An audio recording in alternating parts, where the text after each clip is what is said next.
Oh man, all right, let's see if we can overtake someone here just a little bit. Oh, oh, oh, what?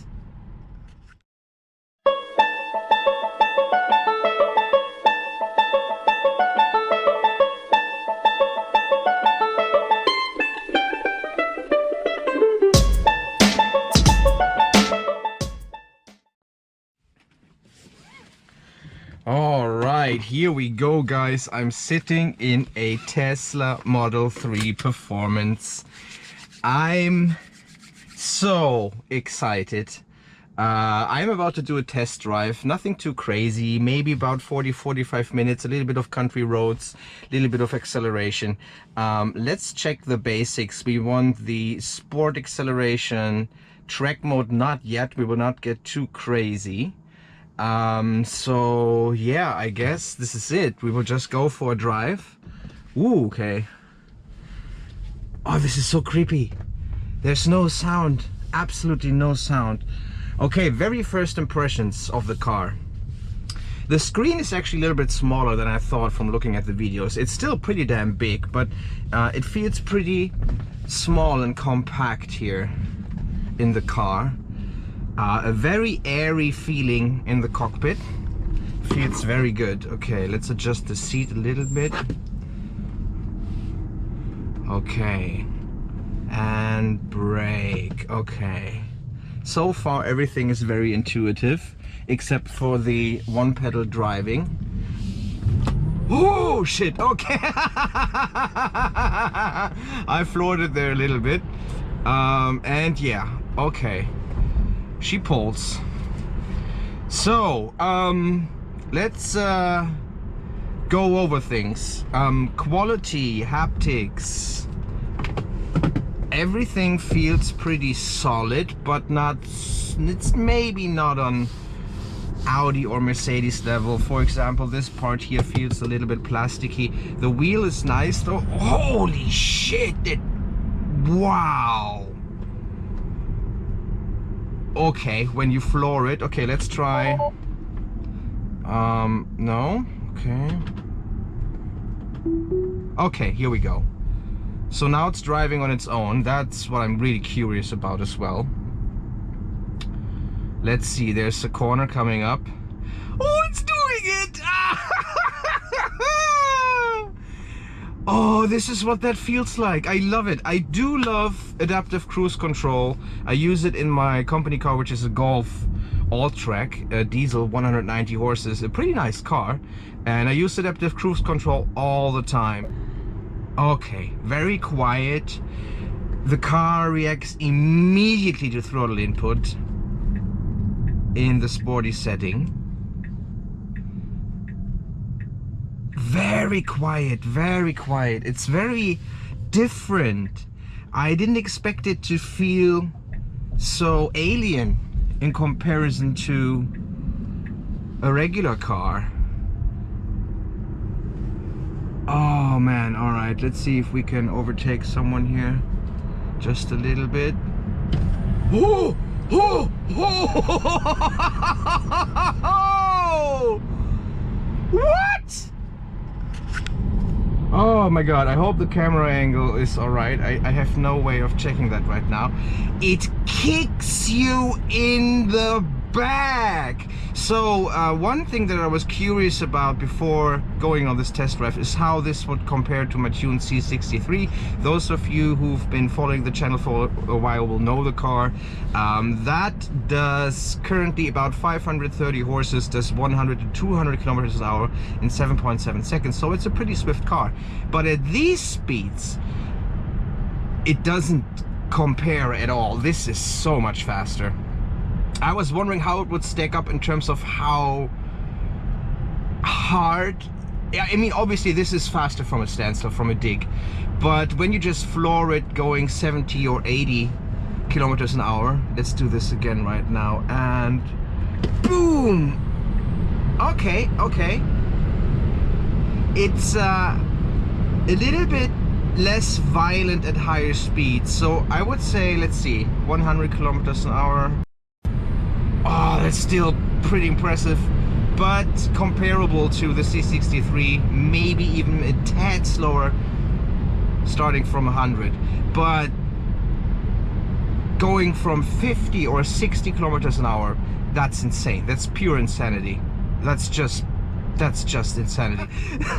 You just have to touch the throttle just a little bit and the car reacts. That is really impressive. It's really impressive.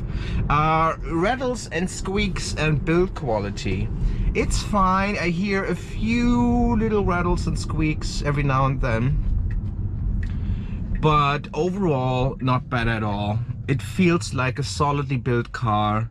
The materials, again, not super high quality, but they do the job. The performance, however, holy shit, guys.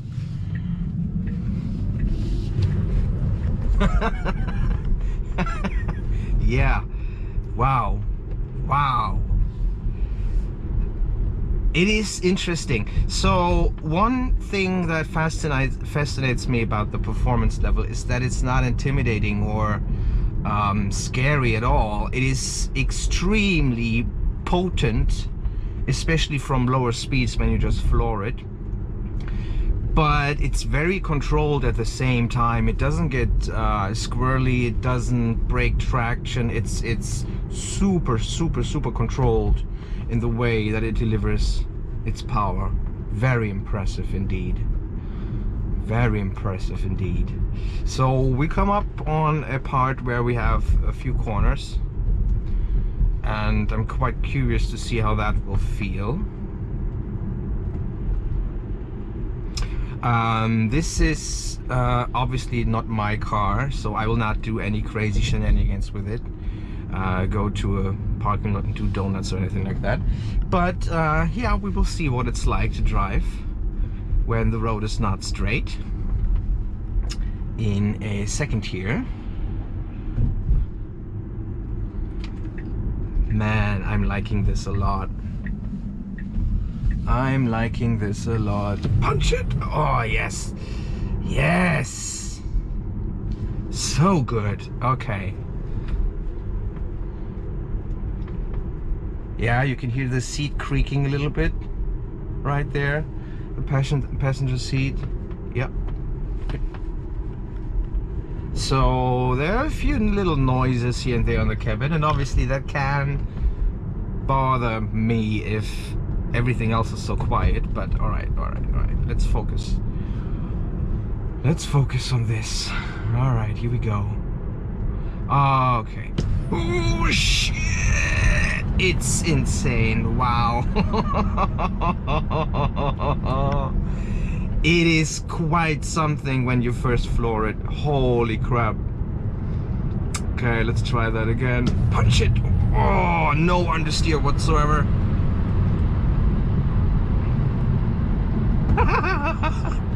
Okay, steering. Pretty good braking. Okay, yeah, you can feel that there's a lot of mass. Brakes don't feel okay. Don't feel super strong. The pedal is a little too soft for my taste.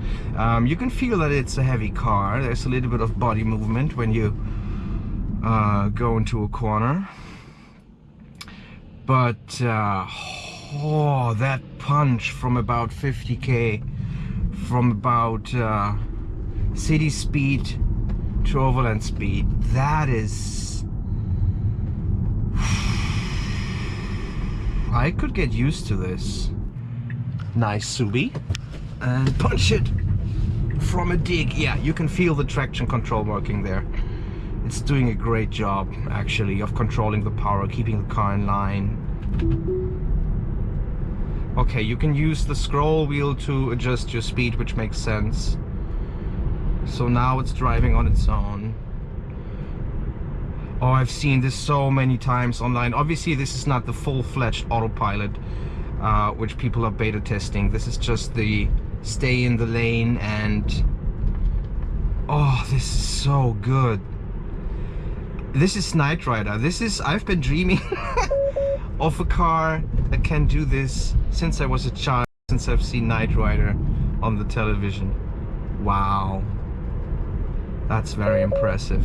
Okay, yeah, I'm taking over, it's all good.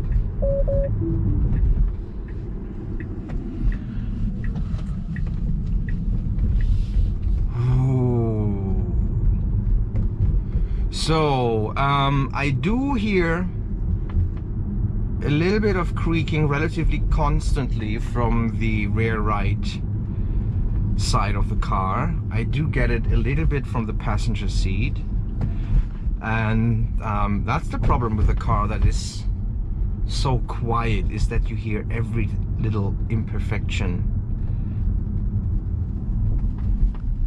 Probably can't hear that, but I can hear it constantly. So that's something, I mean, usually you probably would listen to music or something like that, so it probably wouldn't be as noticeable.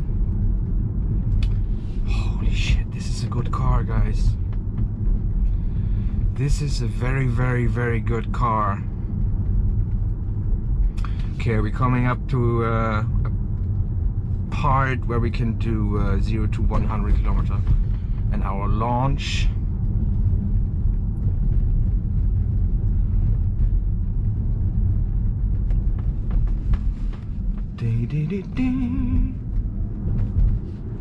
Punch it. Wow, it is so weird. Let's do this again. Okay, wait a second. Okay, is there a launch mode or something? Okay, no, I will just, wow, it builds boost, or not boost, but it builds acceleration. 0 to 50 is not as strong as 50 to 100. Oh, that feels, okay, yeah.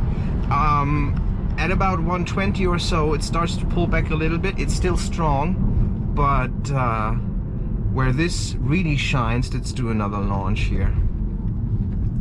Is this, okay, 3, 2, 1, go. You can feel the traction control working. Oh, wow. Suspension, so this obviously is a little bit of a bumpy road. Yeah, okay, it's considerably weaker from 100 kilometers upward. But oh, below 100, this is nice. This car is insane.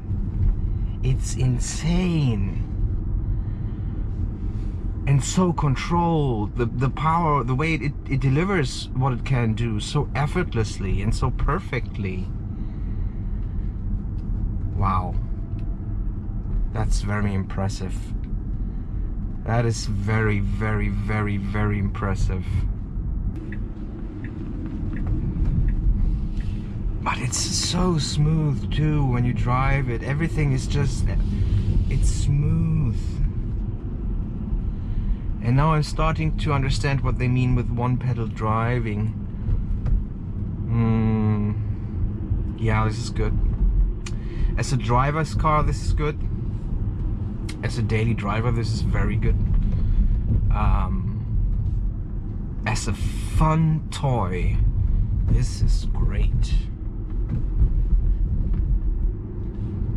And that's the best thing about it. This is not just a car that gets you from A to B. It's something that you can enjoy on a different level, on several different levels actually. You can enjoy the gadgets, the technical side. You can enjoy the performance, that's for sure. Okay, let's see. Wow, this is so good. Alright guys, this is it. I hope you enjoyed watching. I will see you in the next episode. Bye bye.